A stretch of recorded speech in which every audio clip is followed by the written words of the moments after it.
रही ना पीरे ओ खता छल फोर कौन चापी रे घर बहिया चोली के दिल रही ना पीरे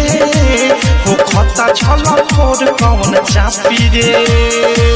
होखे नाही टाइट पहिरला पठिले बा होखे नाही टाइट पहिरला पठिले बा दर्जी हमार चोली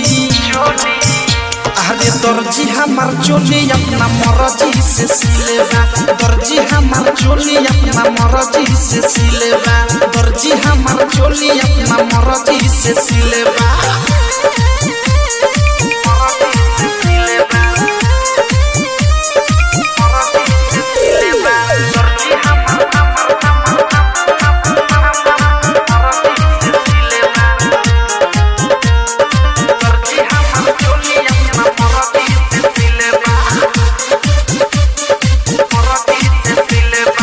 हिमुना बढ़वले बाला फारा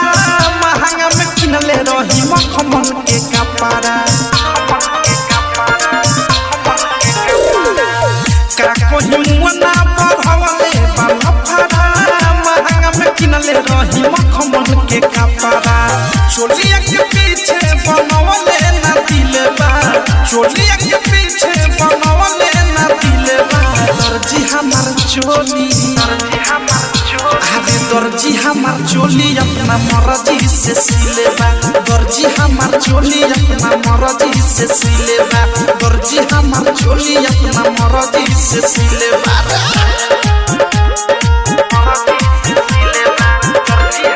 डायमंड रिकॉर्डिंग स्टूडियो छावला